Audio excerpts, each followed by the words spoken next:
Three, two, one.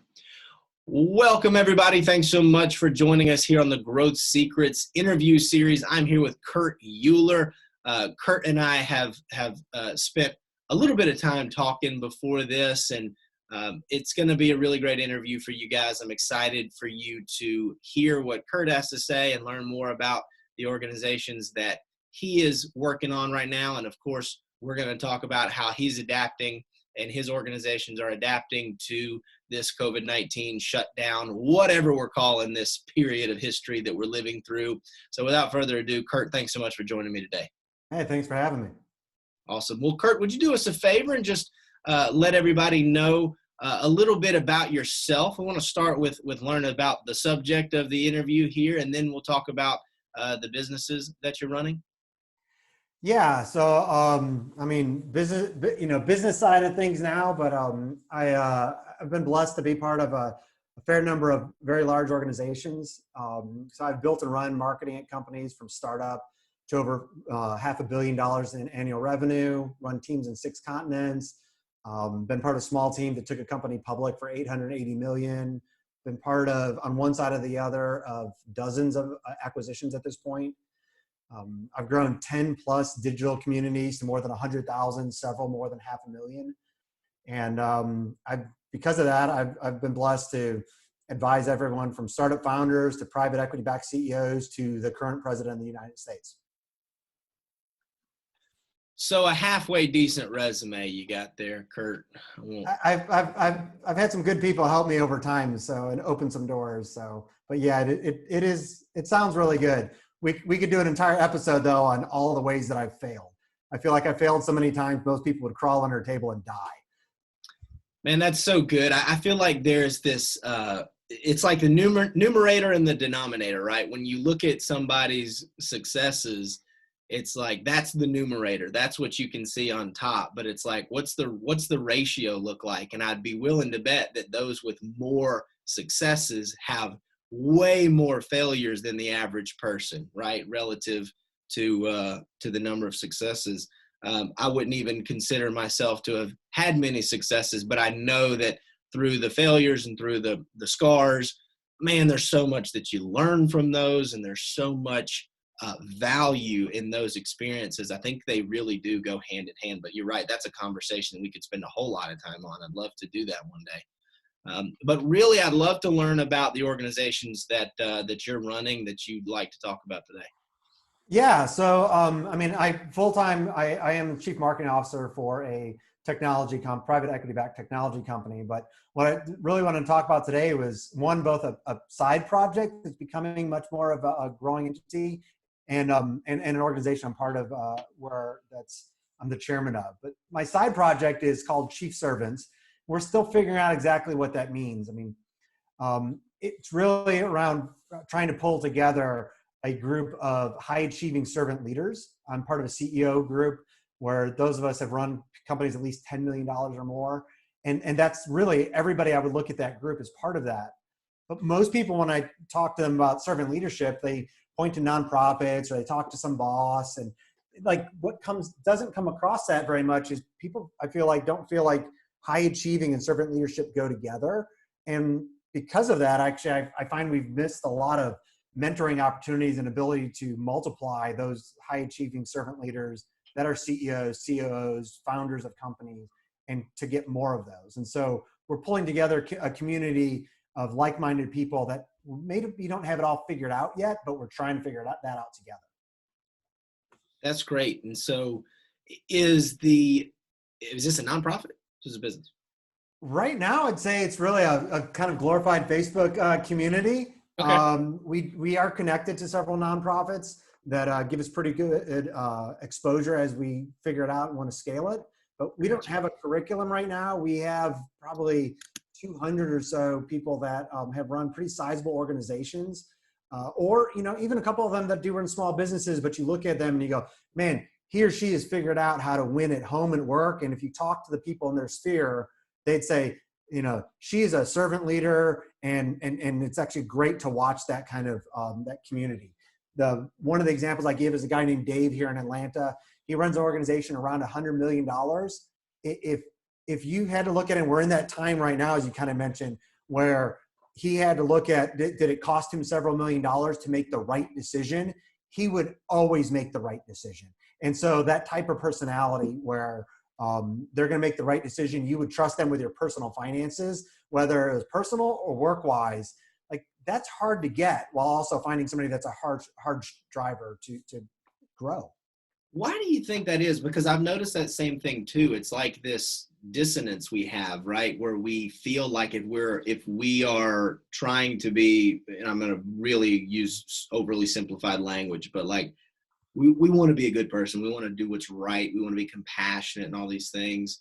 But we're super driven, right? We have successful or ambitions of success, and we feel like those are in some way opposed. I disagree with that thinking, but why is that so persistent? I think some it's a little bit we hear from the culture, but we also just don't have very many people that that open up the insides to. One of the hardest things for me personally is I do not always get this right, but as mentioned, I've got a pretty good background.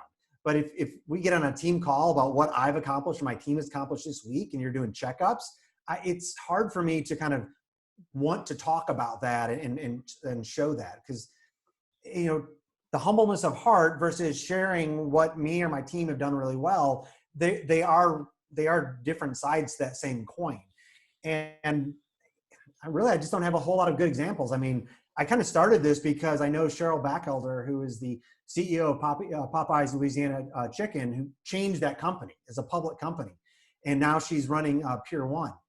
She's the first person that I know that wrote a book that, like, you read it and it's a diehard servant leadership book, but talks about the bottom line and growing. A lot of us here in Atlanta, we look at Chick-fil-A and they've been able to do that. And within their culture, they're that way. But it's hard to see that difference. We just don't have a lot of people that have opened up to see what that looks like. And just because I've had so many strong mentors over my life that have opened up to me and said, look, I'm going to show you how I steward my time, my resources, and my money. And when they look back over time, they did that when they were not extremely successful, that they were donating a larger percentage than the average person was. And now that they have much more, that percentage is insane to some degree. But they do the same thing with that time. And most of us just don't. I think we're told to be humble so much. We don't miss the other side, or we miss the other side where it says to be a good mentor, it's fine to not have a podcast or webpage that touts it, but you have to be discipling other people to show them what that looks like in the workplace. I think that's really good. And I would agree. I think there's the societal impacts too, and I think there's also like this, I think, what's the term? It's like the survivorship bias, or it's like the opposite of the survivorship bias, right? Like the people that do well and can achieve, they tend to just be less likely to talk about it, is Right. the best explanation that I can come from. And so with the lack of that available content, there is this perception that those two things don't go together. So it is encouraging that there are people who are willing to say, hey, look, this is what you need to do. This is how it's done. Yeah. And we're trying to figure that out. There may even be a book out of it at some point. I mean, I started this endeavor by, I sent out a survey from my website to like 30 or 40 friends that they're exactly this type of person. And now from a confirmation bias perspective, they are high achieving from a worldly perspective. And it was asking them questions about this conflict and what does that look like? And what was great to me was I got a couple of people that responded right away, but I can't tell you, at least half of them, if not more, I got apology emails or text messages from them saying, I have to think about that. And then like over the next 30 to 45 days, as responses came in, they were not short responses. These were, I mean, some of the people wrote like a page per answer that I did not anticipate that. And with this struggle from them, and I was like, I think that there's something there. And also made me kind of go back to the question you mentioned, like we do have a bias about the survivorship. So the people I reach out to are really successful. And I look at the other side, there's I say almost kid. I mean, he's probably your age. I mean, he's not too much younger than me, but early 30s, believer, now working for AppSumo. But his startup that he worked on for 5 years, it hasn't worked out the way. So he's gone and found a full-time job. this guy, because he struggled and he's been in the pits fighting for the last 5 years and had a product with big companies like Porsche. I mean, huge customers in some cases, but it just hasn't worked out. But from a servant leadership perspective, he's there. And I'm confident that if we look in 10 or 20 years, we'll look back and not just would his wife say that he will have been successful, but people that have worked for him would say he's successful. So I want to create an environment that we can bring him up and say, hey, look, you failed in this way. And whether you want to be a sole contributor, a manager, or you want to start something else, my goal is how do I help him multiply himself? Because he's been in the just fighting for this. And that's where people are tested. I mean, you take somebody who their first startup worked, like I kind of don't want to see their business right now a lot of times because that's going to be really hard.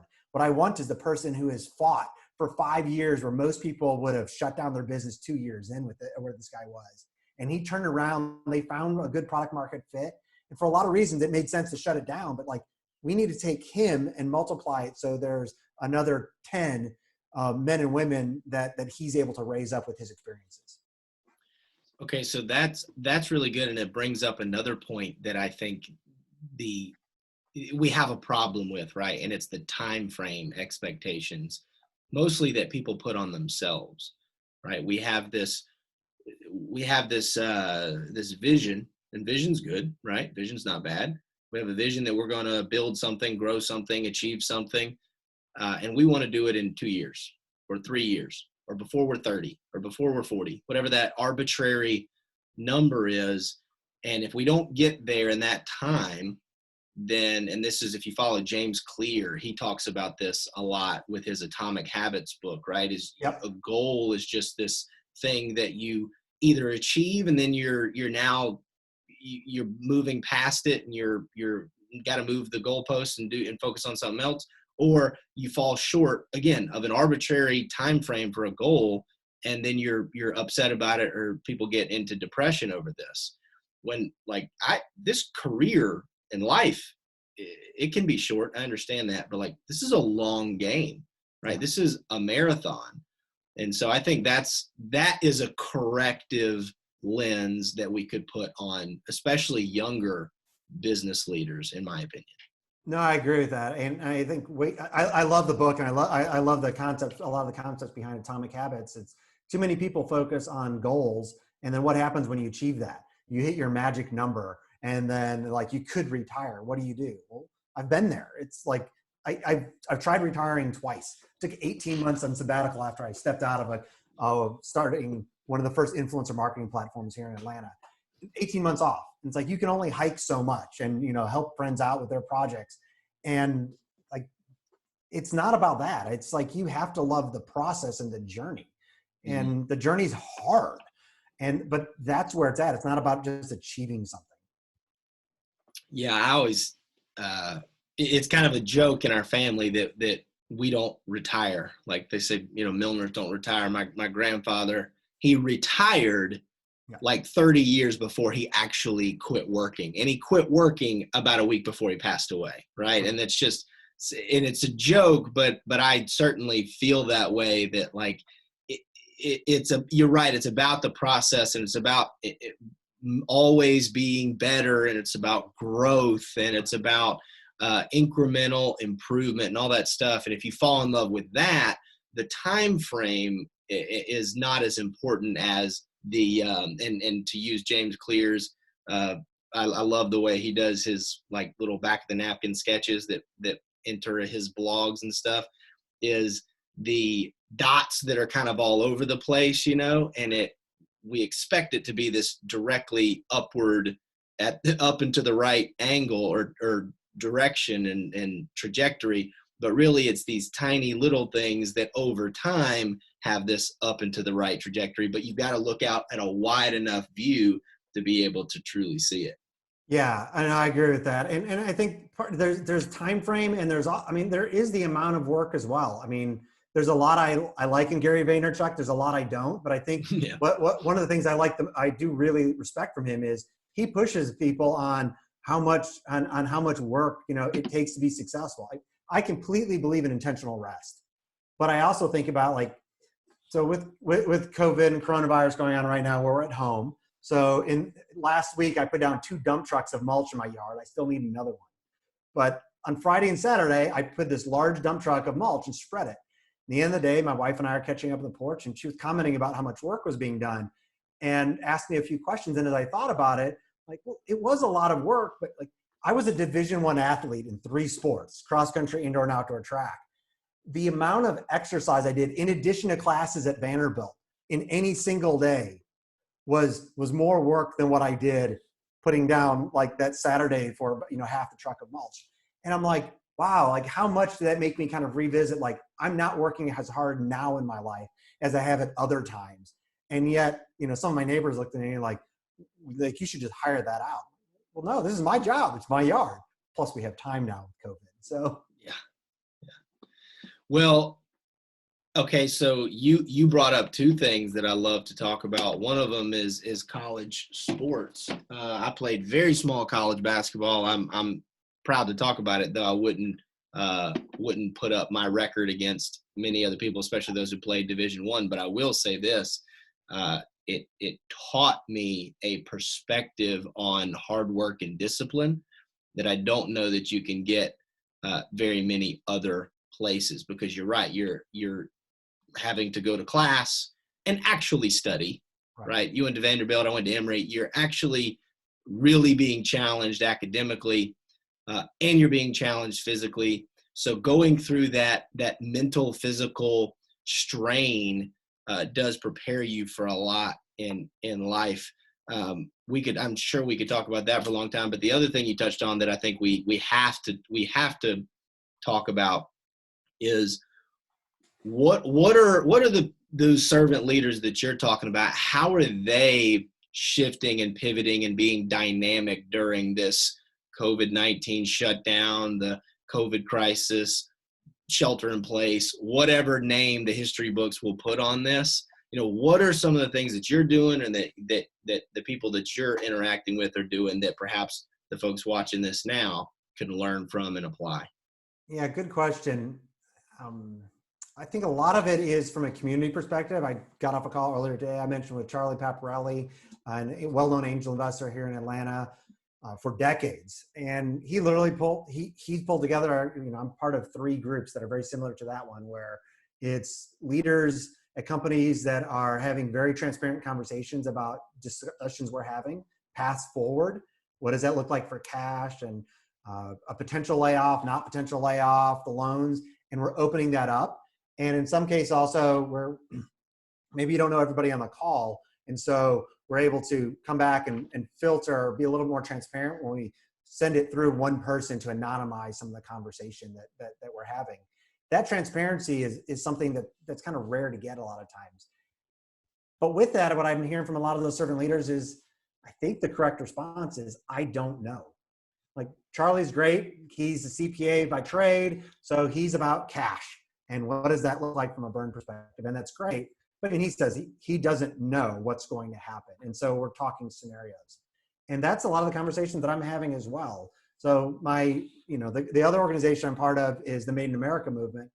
And so we represent 20,000 American sourced companies that qualify to use that Made in USA label.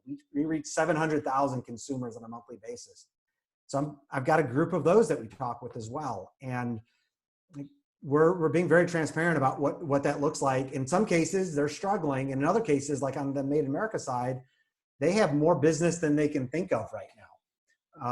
The Made in America movement acquired a large e-commerce site called madeinamerica.co.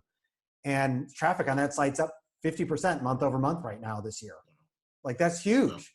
Yeah. And it's like, how do you actually fulfill orders for some of those brands that sell through that site when your order flow is twice what it was in December, which was a big month, and yet you can't have, you can only have a fraction of the people come into your warehouse. Yeah, so that's the perfect answer that I think a lot of leaders are, for the first time, I think being really okay with, is that we don't know what the next few months is going to look like. Nobody walking around today has experience dealing with economic, climate, and business activity during a global pandemic. Nobody knows exactly how this thing is going to go or what they should do.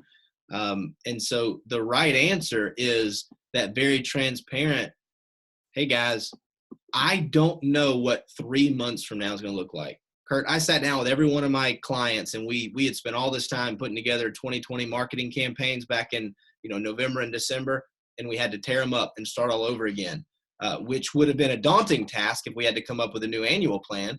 But there's no point in doing a new annual plan. We focus on a few weeks at a time, right? And so leaders having to be really dynamic and really nimble and being super transparent with their people, saying, we are going to go as far into the tunnel as our flashlight will show us, right? And then when we get further, we'll have more light, right? And then when we get further, and hopefully we'll see a light at the end of the tunnel, I think is the end of that analogy.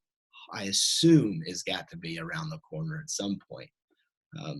But that's good. So tell us more about the Made in America organization. This I think is not only really interesting, but probably more relevant and more important than it's ever been, especially given what's going on. So I'd love to learn more about that.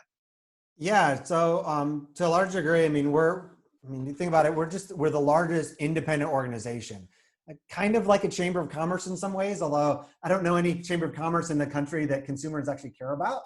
And so, and I've been part of several chambers before and businesses and done well at that from a business perspective, but it's a lot of times find businesses helping businesses. And in this case, it was started by a woman named Margarita Mendoza that my wife and I are now both good friends with.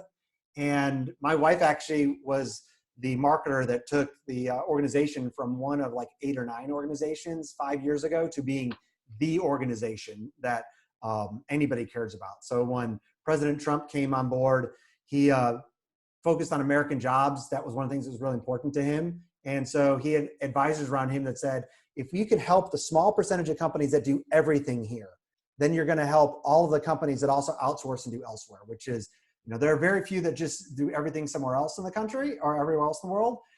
And a very small percentage do everything here, and everybody else is in between. And so when he reached out and his administration reached out to a dozen people asking, who can help us pull together a roundtable symposium on this? A dozen people all gave the answer of either me, Margarita, or the Made in America movement, which was great and led to some really fun conversations and time at the White House. But that's where the organization has been, and where it's really grown to now is literally this large place where we tell a lot of stories about companies that choose to build everything here. Sometimes it's more expensive. Sometimes they can make more money elsewhere. And right now it's also shifting much more to supply chain resilience. Like so much of our drugs and our medical equipment are made elsewhere. Right. And so even the federal government's looking at, should they force some of that to move back here? And so we're really able to just tell the stories of companies that have done this well. So, and even some examples like that, like I think it's been talked about on the media a little bit, but like, My Pillow. I mean, they're a made in USA company, and they've pivoted their business entirely to start making masks. We have several other companies that are doing that same thing, and we're pleased to see that right now, and hope to see even more reshoring come back in the future. So this has been the really encouraging, the whole like restoring faith in humanity and restoring faith in America that I've seen come out of this and I've seen it on a national level. I've seen it in my local community, people really making a concerted effort to support local businesses and support American-made products and supporting their neighbors and offering to I've seen my news feed is full of, hey, if you're concerned about, if you're concerned about putting food on the table, if you're concerned about paying your mortgage, if you're concerned about paying your bills, send me a private message, no question. I'm just seeing all this kind of stuff. And how can we support you, Mr. Restaurant owner, whose business has been cut by 88% over the last, 3 weeks, and I've seen so much of this, and it's been moving. It's been really neat to see that groundswell of support for one another I hate that it took a global pandemic to pull that out, but hopefully that's one of those things that can stay, right? Right. That collaborative arm in arm movement. Yeah, I agree with that. It's been great to see. We see it within our community. I see the same thing on my personal feed as you do. And one of the things that I've been really encouraged was, like, we're always telling Made in USA stories, and there's parts then that I get to talk about, whether as a speaker or writing for USA Today, that a lot of times doesn't resonate with the average consumer. Because I mean, a lot of times people do just buy Made in the USA because either they care about it's a patriotic feeling for them. Across the world, there's a lot believes that there's a much higher quality standard, which is why country of origin exists on products. But one of the things I talked about in a USA Today article, like probably 3 years ago, was, hey, like if you want to buy Made in the USA because of patriotic feeling, that's great. But if you care about the environment, you need to not buy made in China or made in Vietnam a lot of times, because their environmental standards are nowhere, they're not even close to anything we have here. And if you care about, whether it's child or slave labor or worker safety issues, like, sorry, you want to buy made in the USA, made in Europe, made in Japan. My brother lost his arm 43 years ago in a factory accident. And that was sad, but OSHA adjusted a lot of the issues that caused that accident so that other people didn't suffer from that. That doesn't exist in China right now. And so because so many people are concerned about made in China and things right now, we've been able to get a lot broader voice where people are now paying attention to those things and go, oh, I actually do care about the environment. I care about, worker safety.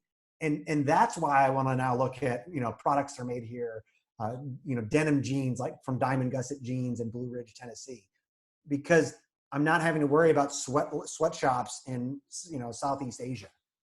Mm-hmm. So in my experience, I think the biggest hurdle for people to overcome, well, I think it's hard to ignore the fact that sometimes it can be more expensive to buy American. I think, and we can just kind of set that aside, right? Because that is what it is. And I've spent some time working in the manufacturing space, and I get that, right? I mean, it's really difficult to compete on price. But I think another thing that people have trouble overcoming is they just don't know how, right? How can they make sure that they are buying from American made or products that are American made? And I assume that that's the work that you guys are doing and are doing a great job of. But for the folks who are watching this, how can they do that? It is actually looking at labels, and it's not being deceived by let's say at least gray hat marketers that are, maybe they're not intentionally being deceiving, but I think some cases that they are. The Made in USA label, or Made in Japan, or Made in Germany, those are all labels that are controlled by the government for what qualifies. And that's a completely, like, there's legal standards and there's major ramifications for a company that does that differently. Well, if you look at certain things, like the one example that just jumps out to me all the time is Craftsman tools. When I was young, Craftsman tools were made in the USA. And now if you go to Home Depot or Lowe's and you look at a Craftsman display, you ask the people that walk by, and 9 out of 10 people will look at the way that they show assembled in the USA, designed in the USA on their stickers that are very blatant on there. And I'm not even saying that they're being deceiving, but there's a gray area there that 9 out of 10 consumers will tell me that they think that that's made in the USA. And when I point out the difference between assembled in the USA or designed in the USA or made in the USA with global parts, like that may mean that 5% or nothing of it's really done here on an effort perspective. And it's entirely different than when you look at something like a brand I love talking about is Liberty Tabletops. They're the only flatware company made in the USA. The only. If you want silverware made in the USA, there's one company. And that is entirely different than somebody that's using, stainless steel and steel sourced from other countries and then assembled here. They do everything here in the USA. They employ everybody here. And the labels just mean something completely different. And it takes consumers to just look at that. And in some cases, call out brands where you do think that they're being deceitful. We're seeing more and more people in our community tag us on social media where they'll take a picture of something where it feels like the brand's not being genuine. and they'll tag them, call out the brand, maybe call out Walmart if it's sold there, and then they'll tag us. That's great. Yeah, I think, I think there's a lot of people that want to participate more, but that just don't know how. So yeah, if we can all kind of work together and do exactly that. And I've seen that it's not untrue that it's assembled in the USA, or that it's whatever in the USA, but that is maybe just, It means doesn't mean much. Yeah, it means completely different than made in the USA. Mm-hmm. To use made in the USA, a product has to be almost entirely sourced, assembled, designed, everything here. There are a few exclusions from that. The government lets it come down a little bit more, but the brands we talk about are usually made entirely here, for not just like the item, but the entire brand. But we're trying to make it easier for people to find that as well. There was another sister organization called, I've mentioned, called madeinamerica.co. You can find them online or Facebook, that was started by a guy named Deegan, literally as a pet project to tell the stories of these brands. And it grew up big enough, it needed help. And so a major brand called Bromwell acquired them, brought them in, shepherded them for a couple of years, and then said, this is not our core business. Who wants to acquire these assets? And so we acquired their community, the e-com shop, because we're independent. And it felt a little weird for some brands working with an e-com shop owned by a competitor, perhaps. And now in this case, we are that independent, place. And no matter who you are, you can go to madeinamerica.co and find brands. You can find, of course, like Liberty Tabletop, as I mentioned, on their own website and tons of stores. Or now you go to that site online and find hundreds of brands and know that everything on that site is made in America. Awesome. And is there a process that people can go through? Like if they're watching this right now and they're like, I would like to become a 100% made in America. Maybe their business is 80% there, right? But they're looking for ways that they can economically get the rest of the way. What should they do? They can reach out to us. That's one thing. We will at least connect them with people that can help them. In some cases, we may be able to help them directly. Mm-hmm. A lot of our members are very kind of that servant leadership type as well. So as long as it's not a direct competitor, they will mentor other companies. So I mentioned Diamond Gusset Jeans. They're based in Blue Ridge, Tennessee. Hey, they will mentor other people through the decisions and some of the factoring issues that they've gone through to help shift that business. But we're also close partners with the Reshoring Initiative. So Harry there is another great resource. And you can reach out to the Reshoring Initiative, finding them in Google, or come to us and we'll connect you to Harry. Harry will walk companies through, hey, you have a factory in Vietnam or you're outsourcing to Vietnam and to make t-shirts. We'll help, and he'll give you guidance to move that here economically. And then we kind of help a little bit more on the marketing side, because you mentioned cost. It's a cost quality perspective. And so one of the examples I give is, as a marketer like you, when you buy swag, you think about impressions when we buy things digital media. Well, I can go buy a stainless steel cup and put a logo on it, and I can have that sourced in China, and it may only last 12 months to 18 months. Or I can find that same cup, pay a little bit more here, and it'll last for 5 to 10 years. And so my cost per impression goes way down. The same thing applies for pens or t-shirts or anything like that. And that comes in place with brands, with a lot of the retailers. I worked with Walmart when they were personal navigation devices was a big thing, Garmin, Magellan units. Yeah. And so we're having discussions. We sold the navigation data, sourcing to a lot of those vendors. And Walmart was really clear. If we can hit a price point of $99 or $149, people will not even consider how long it will last. They will just buy it. It's a no-brainer decision. Yeah. And at the same time, when Garmin's were being sold anywhere else for $300, $400, $500 or more, the only way that got done was cheaper components. But Walmart knew people would buy it without thinking about it because they would just buy another one in a year.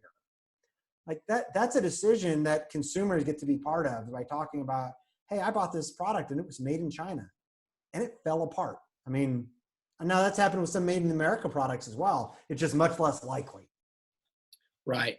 Yeah, I won't say the brand because I'm not 100% sure it's made in America, but I have a cup on my desk that's similar to the one you have. And I bought this thing when my wife and I were in Key West on our honeymoon. And that was, I think, almost 6 years ago. Yeah. Right. And so, and I paid a lot more than the $10 one at Walmart for sure. But I've got stuff downstairs that it's come apart just by going through the dishwasher a couple of times. Yeah. Right. No, and by all means, I don't buy everything made in the USA myself as well. I weigh that, but I think it's important for people to weigh that quality discussion. Yeah. I mean, I made the mistake of, buying swag for our marketing agency that's under my holding company, made in China, or made overseas, like somewhere in East Asia. And yeah, run through the dishwasher once or twice, it starts bubbling, things go in place. Or you work with somebody from the Performance Products Association that may source from a company like Tervis. Tervis is made in the USA. And not only, like, as a consumer, we know Tervis will, I mean, you can send them back a product that if it has an issue, which is rare, they'll replace it. If it's a Tervis cup, they'll replace it. They don't even care when you bought it. And that's why, like, from a swag perspective, now my wife and I, if we buy swag, we make sure we look for one of those swag companies, the performance products industries, that's not for imprint, where it's going to be made in China and a cheap product. We go for the longer impressions, and then we give them to people who work for the agency and our teams and clients, and we go, if it falls apart, let us know. We'll give you another one, because we know that the company will just reimburse us for it. That's great. That's great. Well, Kurt, this has been a really awesome conversation. I want to be sensitive of your time, so I know we got to wrap up. So let everybody know, if you would, how they can learn more about you, how they can follow you or connect with you and these organizations that you're leading. Yeah, so I mean, my personal website is kind of the hub for everything that I'm connected to. So you can go to kurtuhlir.com. That's KURTUHLIR.com. I'm sure you'll link to it. Yep. And that kind of gives you easy access to finding me on LinkedIn, Instagram. And from there, you can also just Google the Made in America movement, or search for Made in America movement on Facebook. I mean, we'll pop up. We between our communities, we touch 300,000 consumers. And so we love just telling the stories of both consumers and their experience, and a lot of the brands as well. That's awesome. And yeah, absolutely. I'll definitely link to that website down in the comments, guys. If you're watching this on Facebook, if you're watching on YouTube, it'll be in the video description, and on podcast, it'll be in the show notes. Kurt, this has been awesome. I really appreciate you taking the time to do this. I know that the world has been flipped upside down these days. So, and I think we had talked about doing this. Maybe it was after all this happened, but it could have been before. But either way, I appreciate you making the time. It's been a good chat. Yeah, love talking with you. Thanks, man. Awesome. Well, guys, if you watch this on Facebook Live, do me a favor and just leave a comment that says live. And if you're watching the replay later on, leave a comment that says replay. Helps us understand when is the best time to do these Facebook Live interviews. If you have any questions for Kurt or myself about this, shoot me a note. We'll be happy to answer any questions. I'll be happy to put you in touch with Kurt. Kurt, thank you so much. And everybody, thank you for watching.